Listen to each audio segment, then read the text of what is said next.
Bonsoir à tous, ce point spécial sur la tempête et neige Caetano qui va donc frapper la France dès la nuit prochaine et notamment donc en matinée, en après-midi et jusqu'en soirée de ce jeudi 21 novembre 2024. Que va-t-il se passer?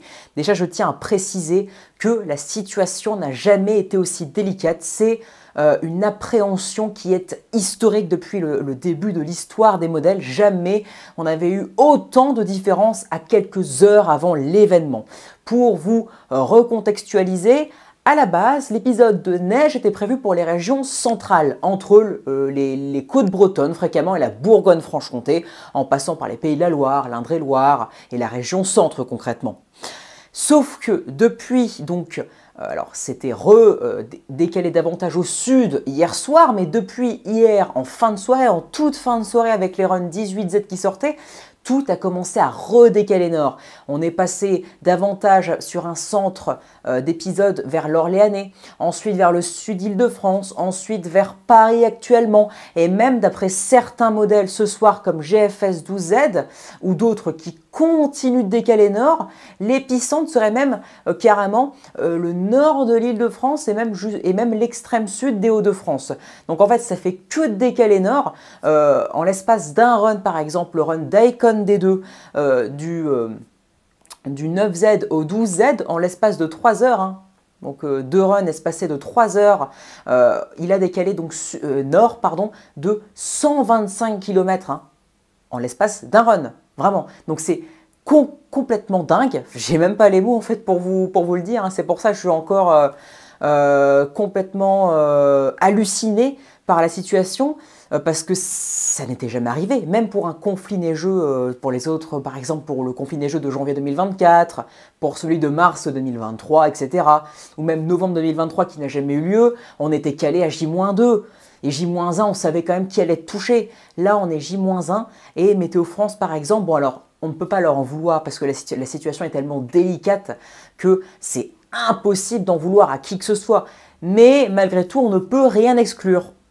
Il faut donc ne rien exclure, hein, c'est l'essence même de la prévision actuelle, de la tendance actuelle, parce que malgré tout la situation est hors de contrôle. Les modèles, s'ils continuent à décaler nord, ça pourrait même être un épicentre sur les Hauts-de-France et la Normandie, quoi, et la Haute-Normandie. Donc vraiment, tout dépend de ce creusement de la dépression. Tout à l'heure, je vais faire un live pour le suivi de cette tempête et neige Caetano, mais la situation est catastrophique. Je n'ai jamais vu un tel bouleversement, une telle appréhension des modèles météo. En plus de ça, en plus que les modèles sont incroyablement peu fiable. La situation en tant que telle aussi, elle est quand même dingue, elle est exceptionnelle, hein, largement, parce que là on pourrait atteindre un creusement au final qui serait inférieur à 980 hectopascals. On pourrait donc carrément avoir un énorme conflit neigeux avec donc des quantités qui pourraient atteindre sur la ligne de mire qui n'est pas encore bien donc hélas délimitée. Je ferai une carte hein, pour la première fois depuis le début de ma chaîne et la première fois de ma vie, parce que la situation donc est catastrophique et vu que je ne suis pas d'accord avec le service Météo France, mais c'est normal parce qu'il ne s'est pas encore mis à jour par rapport aux toutes récentes réactualisations. Je ferai donc une carte de vigilance que je posterai normalement ce soir hein, en post, ou alors même je ferai un short aussi pour le rappeler, ou alors peut-être je le montrerai aussi en live, je le ferai en direct peut-être dans le live qui arrivera à partir de 19h, hein, en retard mais à partir de 19h du coup quand même. Mais voilà, la situation vraiment c'est catastrophique, mais on parle d'un potentiel en ligne de mire, oui, qui pourra atteindre 10, 15, voire localement, oui, 20 cm. Et sur une zone quand même d'environ 150-200 km. Donc j'ai envie de dire, imaginez le sud des Hauts-de-France, imaginez la Haute-Normandie, imaginez la partie centrale et nord de la région Grand Est. Imaginez, demain, c'est quasiment certain que ces régions auront au moins 3 à 5 cm. Au moins, c'est un minimum. Ça fait que de décaler nord.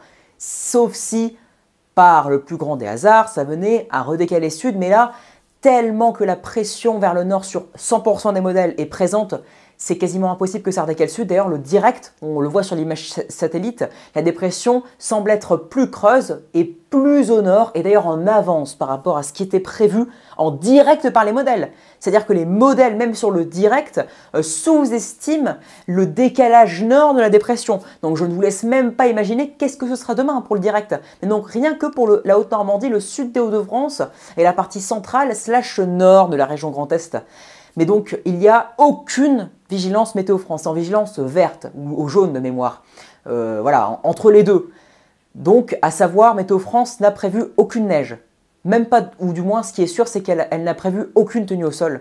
Qu'est-ce qu'on va faire demain lorsque tous ces départements, donc de la Haute-Normandie, du sud des Hauts-de-France et de la partie centrale / nord de la région Grand Est, auront des cumuls de neige au sol qui pourraient atteindre, d'après moi, si ce n'est même dépasser les 10 cm, vu que ça pourrait devenir l'épicentre d'ici à ce soir, d'après les dernières réactualisations.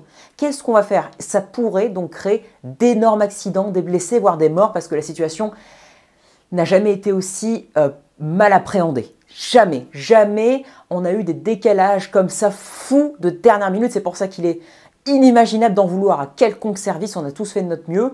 Mais là, concrètement, même moi, qui avais perdu espoir, je suis complètement choqué de voir que mon scénario de départ pour un conflit neigeux sur les régions les plus au nord reprend du galon.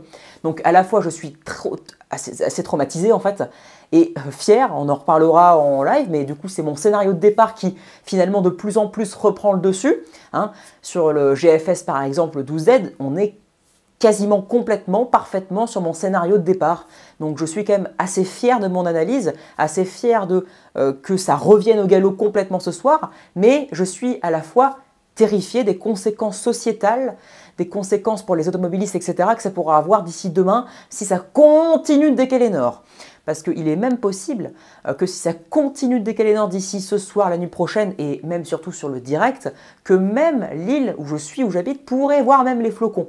Ou plus, on ne sait pas. Donc vraiment, c'est dingue. Alors, regardez donc la carte de GFS, c'est pour l'instant l'un des plus au nord, même s'il fait que de décaler nord aussi, donc c'est bien possible, et le direct le confirme que le 18Z de GFS sera encore plus au nord, de 50 km voire plus. C'est largement possible, et c'est même probable. Regardez donc la carte. Alors bon, là on a donc un épicentre entre la Normandie concrètement, l'Île-de-France et la partie centre de la région Grand Est. On voit bien que pour les régions centrales déjà, ça c'est fini. C'est fini. Les scénarios où la région centre, etc., l'Indre-et-Loire, tous les pays de la Loire, la région centre, la Bourgogne-Franche-Comté, etc., la ligne en fait concrètement, Brest, en allant jusque vers la Saône-et-Loire, voilà, cette ligne-là, ça c'est quasiment définitif qu'il n'y aura pas de neige. Ou alors peut-être sur le nord des Pays de la Loire, à la rigueur l'extrême nord de la Bretagne, mais j'y crois pas beaucoup. L'Orléanais, bon l'Orléanais, il y a quand même pas mal de neige qui est prévue. Le nord de la région centre, le nord des Pays de la Loire, le nord de la région Bourgogne-Franche-Comté, ça pourrait neiger, mais au départ. Ça pourrait donc neiger temporairement avant d'être remplacé par la pluie, mais même là, on ne sait pas donc quels seront les cumuls et quelle sera la durée de la neige. Voilà, est-ce qu'elle sera si éphémère que ça ou pas? On ne sait pas, vu que ça fait que de décaler nord. Mais si on en suit les dernières prévisions qui décalent en l'espace de 3 heures en 3 heures, par exemple sur Icon, de 100, voire là en l'occurrence 125 km à chaque réactualisation, ça devient très inquiétant. Et donc, si on suit ces dernières prévisions, il se pourrait qu'elle soit donc bien plus que temporaire et qu'elle ne dure que seulement 1 à 2 heures. Mais regardez donc le run GFS, le dernier, il est quand même possible que ça revienne, enfin que ça commence à se stabiliser sur ce scénario.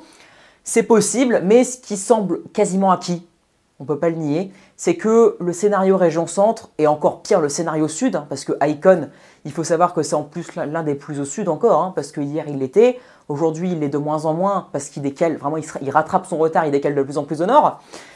Mais voilà, le scénario région centrale est pire, le scénario de la moitié sud pour la neige, c'est fini. Voilà, c'était du pipeau. Donc bravo en tout cas à UKMO et ses ensemblistes UKMO, pour ceux qui ne savent pas, qui ne connaissent pas. UKMO et ses ensemblistes, donc ce sont en fait, voilà, c'est en fait le déterministe, le modèle anglais. Voilà, c'est le modèle météorologique anglais, d'Angleterre.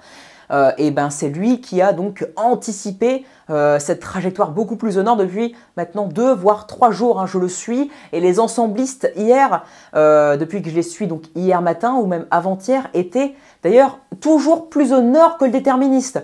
Donc j'ai envie de dire, si vraiment la trajectoire décale encore nord et qu'elle donc se stabilise sur une trajectoire hyper nord, on dira donc bravo aux ensemblistes, aux ensembles des 17 runs, je crois qu'ils sont 17 runs différents donc du KMO pour leur anticipation phénoménale par rapport à des modèles comme Icon qui voyait encore la neige hier sur Bordeaux. Hein, vraiment, donc c'est catastrophique ce modèle, même si là il se rallie, vraiment certains modèles sont à jeter à la poubelle. UKMO, vraiment c'est le winner de cette situation. Donc voilà la carte, hein, vous la voyez bien. Maintenant, on va donc passer à la carte de vent, parce que là je parle de la neige, etc. Mais il y a aussi du coup les vents. Parce que qui dit une dépression de plus en plus creuse et de plus en plus au nord, dit une tempête, donc Caetano, de plus en plus imposante, de plus en plus forte, de plus en plus puissante et de plus en plus au nord. Alors, regardez donc la carte d'Icon. Alors je ne prends pas GFS parce qu'on ne peut pas.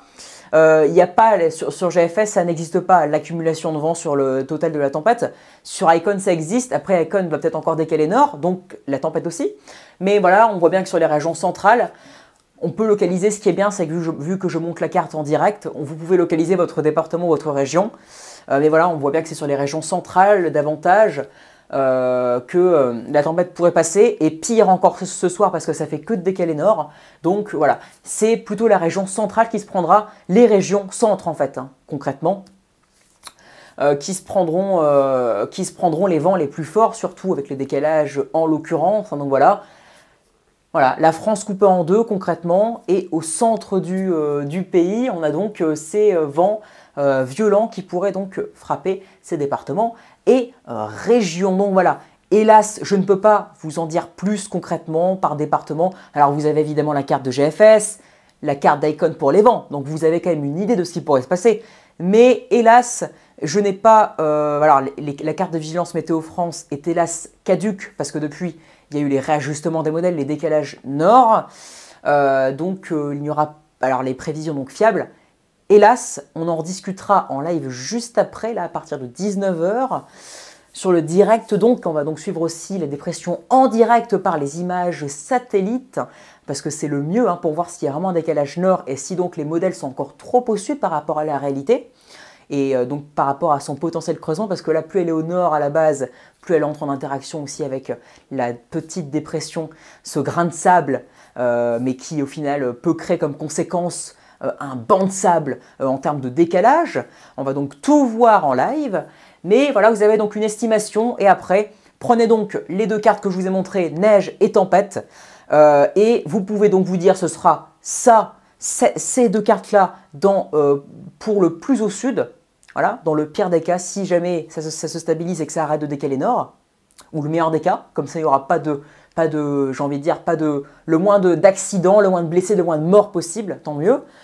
Ou alors, dans le pire des cas, ce sera 100 voire 200 km plus au nord. Voilà, c'est ce que je constate, c'est ce que je vois. Le direct le prouve aussi. Sans le direct, j'avoue, j'aurais été beaucoup moins pessimiste quant à des décalages nord, mais là, avec le direct, elle est en avance. La dépression, elle est plus creuse que prévu. Elle a déjà atteint 1005 hectopascales, alors qu'elle devait l'atteindre qu'à 19 h, si ce n'est 1004, hein, parce qu'il y a une bouée en pleine mer à 100 km à l'avant du cœur dépressionnaire qui est déjà à 1006, la pression elle chute, donc il est peut-être même possible que la dépression soit déjà à 1004 hectopascales alors qu'elle devait atteindre les 1005 seulement à 19 h. Elle est donc plus creuse, plus au nord et a priori même en avance. Et donc ce qui pourrait même empêcher davantage, si elle arrive plus tôt, de décaler encore plus au sud et donc de rester encore plus au nord. Voilà. C'est compliqué à comprendre, je sais, c'est une situation historique, que ce soit dans la fiabilité des modèles et donc l'appréhension de la situation, voilà, la prévision de la situation, qui donc se jouera au final au direct, hein, si on n'a pas de réponse ce soir, et s'il y a toujours des décalages, etc., ou si les modèles sont toujours pas en accord, ça se jouera au direct et j'ai peur d'une catastrophe, donc je ferai la carte la plus juste possible. Ne vous inquiétez pas, je la sortirai donc sur l'ensemble des réseaux Twitter, YouTube, etc. C'est la première fois, donc soyez indulgents si jamais la carte est de mauvaise qualité, etc. Mais on verra. Donc soyez très prudents et j'en reparle juste après en live et ensuite je partagerai ma carte de vigilance, donc n'hésitez pas à checker les posts communauté YouTube ou alors sur Twitter, Shems Météo. Je poste depuis récemment, il se pourrait que je poste la carte ou alors en short YouTube. Donc abonnez-vous, likez, partagez. C'est très très important, la tempête et neige Caetano pourrait frapper la France et pas forcément sur les régions qu'on peut croire, notamment en voyant la carte de vigilance Météo France qui est clairement trop au sud encore, d'après les dernières actualisations de ce soir et d'après le direct aussi. Donc abonnez-vous, c'est très important pour me soutenir et pour suivre la situation aussi, les prochaines d'ailleurs, hein, pour suivre aussi l'aventure de passionner avec moi dans les prochaines semaines, voire mois, voire années. Hein. Donc likez aussi, c'est très important. Partagez, du coup, évidemment, partagez en masse, s'il vous plaît. C'est hyper, hyper, hyper important. Et commentez si vous avez des questions, même si je sais que sur les quantités de neige, c'est extrêmement compliqué. Allez, excellente soirée à tous. Merci pour votre écoute. Ciao!